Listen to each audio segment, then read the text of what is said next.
words have the power to guide and inspire. We have tonight with us Shri Debdip Chakraborty, a renowned meteorologist and alumnus of Vidyapith Deoghar 1985 batch of class 10, who completed his postgraduate studies in physics in 1994.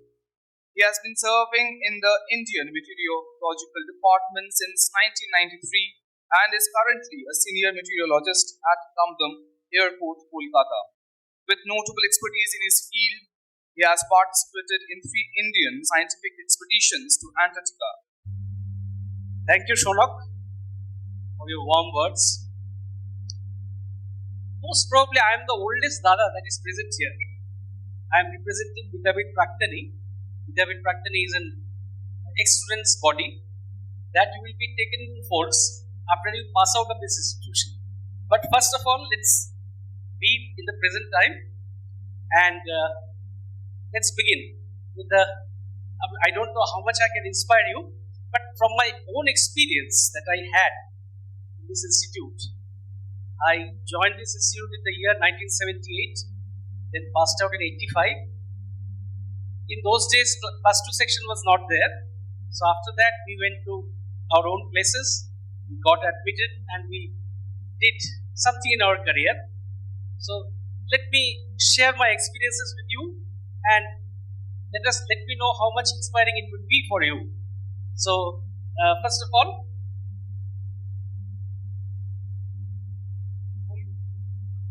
owing my obeisance to the holy trio of Thakur, Ma and Swamiji, who have always been graced us with their divine presence, and the resident deity of this place, Deoghar, Baba Vaidyanath. I start.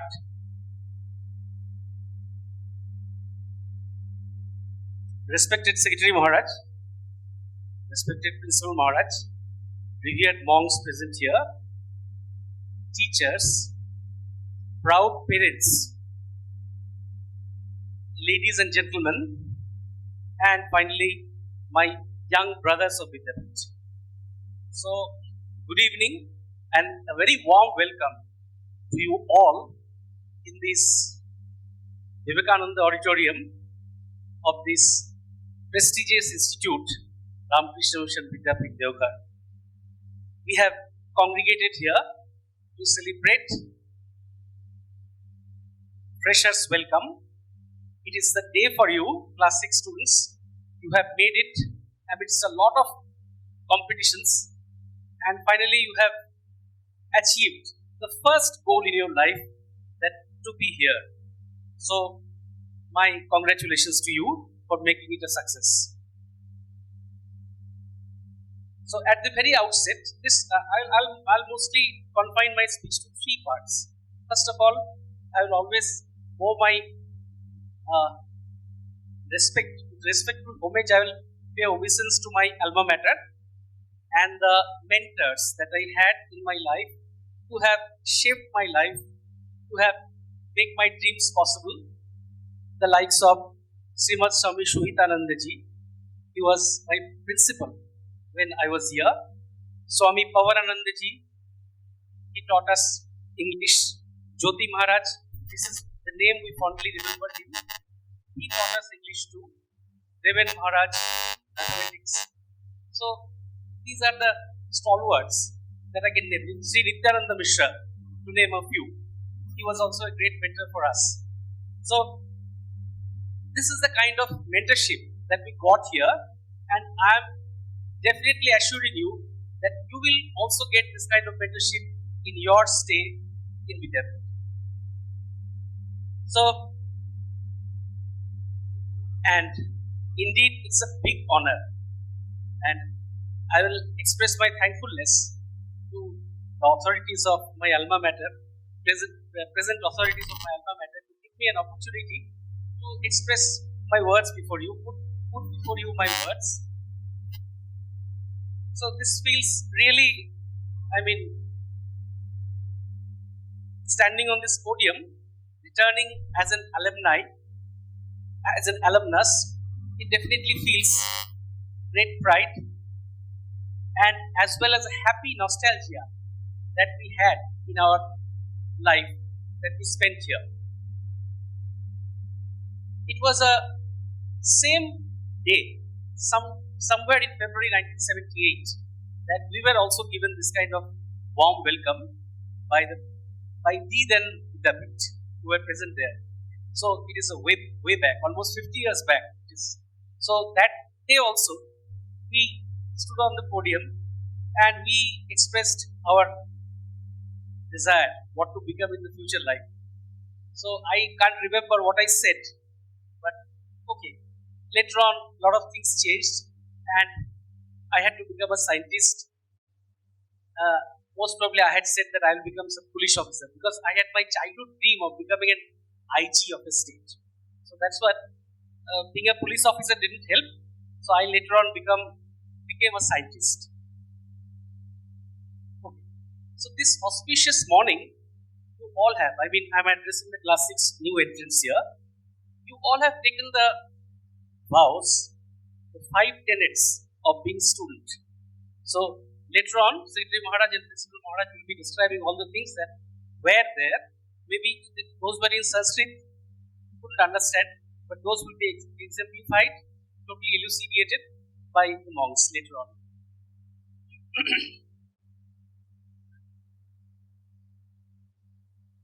So, starting with the first day, that is, I heard it's the 1st April that you came here.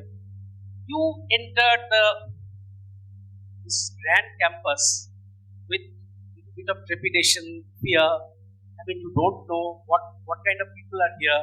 You have to nurture in your homes. Your parents were always with you. Whenever you were in trouble, you always referred to your parents, and they would always be by your side. So, after 1st April, something changed. And it's a big change in your life. Obviously, you might be feeling that. That what happened? I mean, what is the problem I created at my home? For what I have been, they have parted with me, and they have put me here. But mind my words. Always thank your parents that they have taken these steps, the first steps, to put you here. And this is an institute. This doesn't only talk of textbooks. I mean, nowadays you have computerized classrooms and all, libraries, well-stacked library you have. But it's an institute where I think only academic brilliance always is there. Academic brilliance, as you heard, most probably we were the first best resulting school as far as class 10 is concerned last year. So academic brilliance you can be always sure of. But apart from that, Swamiji's great words, that means character building, that happens here. Man making and character building education. So my first thing is that according to Swamiji's words, education is the manifestation of the perfection already in man. That means you had this perfection in you. So because of this perfection, you landed here. Now here, the mentors will further hone your skills and make you what you said, what you desired to be. So thanks already Vidyapith Praktani. It's a global body now. We have students, we have students at every parts of the world. And as I don't remember his name, class 10 student who said, in desolate parts of Antarctica also, I'm the person who was in Antarctica, and I led the 2 expeditions of Indian scientific research expeditions in Antarctica.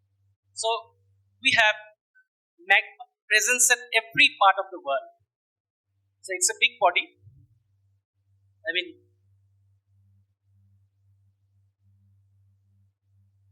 so as I was saying, that the perfection in you has taken you to this institution. Later on, here in this institution, you will be provided with every sorts of opportunities. I mean, be it games and sports, be it elocution, debate, music, everything you have. So, my words towards you will be that step out of your comfort zone. I mean, you always were in the comfort zone of your parents. Now the parents are not with you.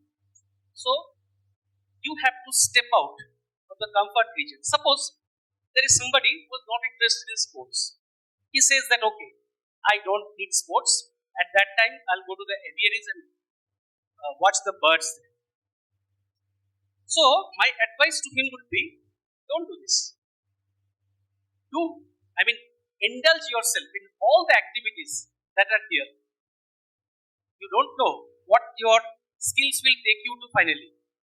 So don't leave any opportunity that this institution provides you. Academically, always you will be at the top. Don't worry about that. But be a man.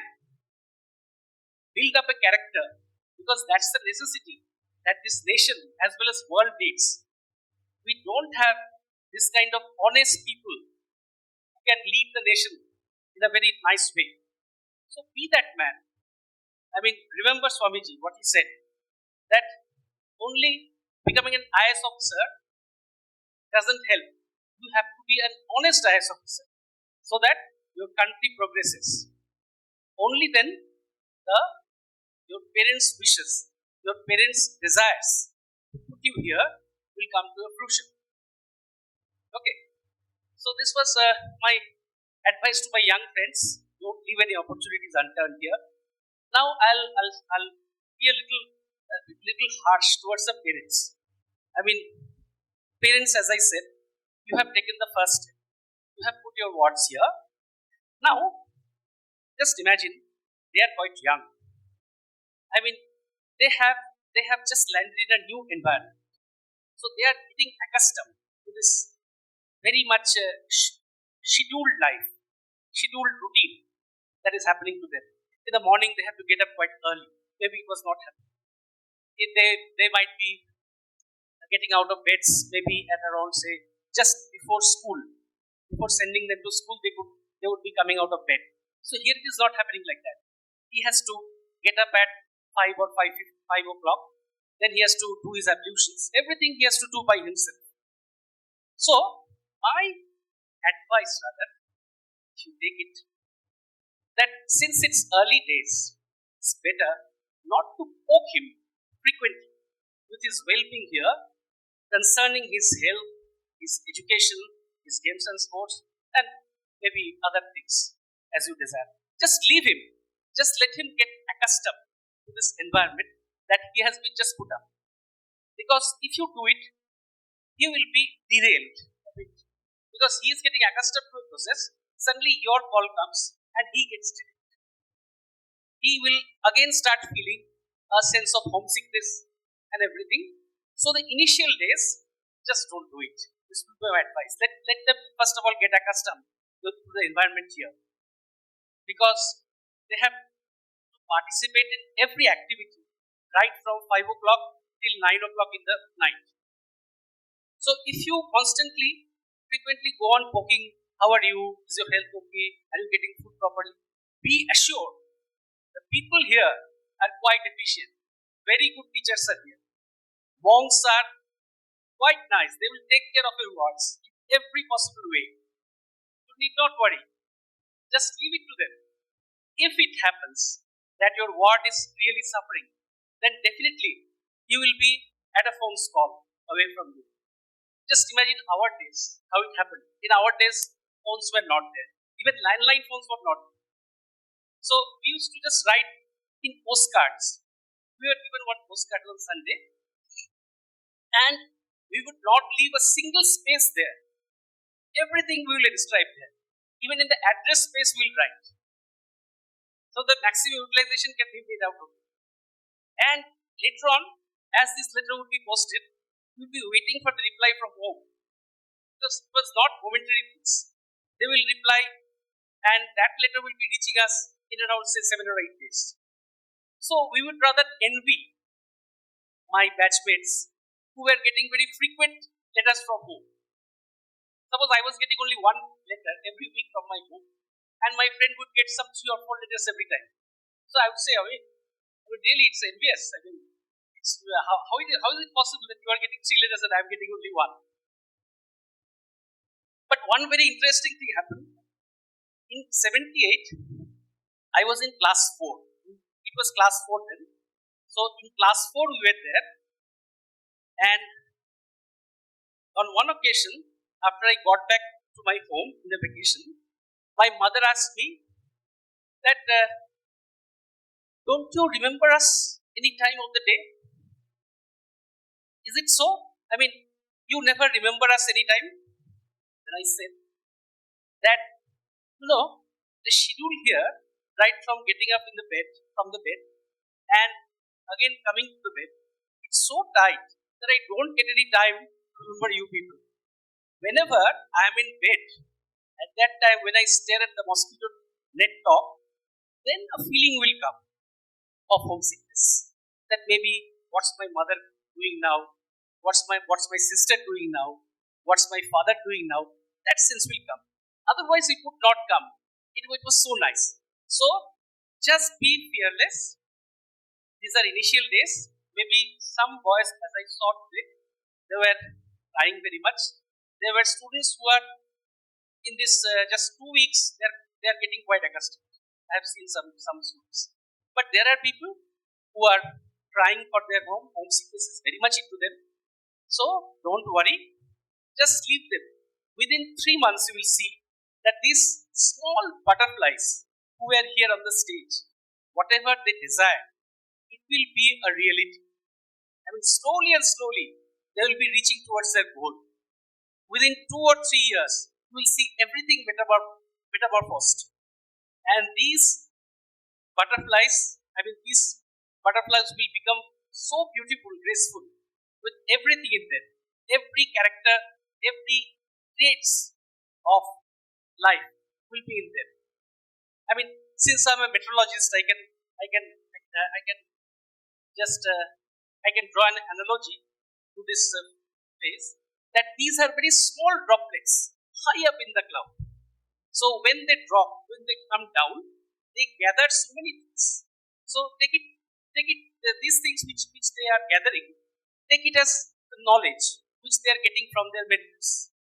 So slowly and slowly these droplets are becoming big, and later on they drop on the floor of this earth to enrich the earth, or they fall on the ocean, and with their disciplined life, they can definitely manage the turbulence of the sea.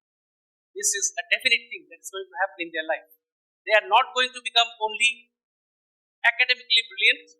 They are definitely going to become, Swamiji's real man in their life. Okay. So, with these words, I think more or less I have summed up. So, whatever happens, I remember a very renowned song that we used to sing here. Paki tui ঠিক বসে থাক রে Ramakrishna namer mastite. The holy trio that you see here, they are always with us. Their divine presence is always with us. So have some faith of the mentors, have some faith of the holy trio, as well as Baba Vidyarthi. Everything will happen very nicely. Don't worry at all. So lastly, again, I'll welcome my young brothers, and one point another I will mention, that after you pass out of this institution, we are not going to leave you. You will be getting folded into our ex-students association. That is Vidyapith Praktani. Praktani means in Bengali ex-students. So we have the Praktani which takes care of our alma mater. Whatever Maharaj desires, we try to bring it as much as possible, as well as we try to look after our alumnus too. So don't worry, you have just entered into this legacy family called Vidyapith. Enjoy it, make the best use of it, and let your life prosper as much as possible. Thank you all.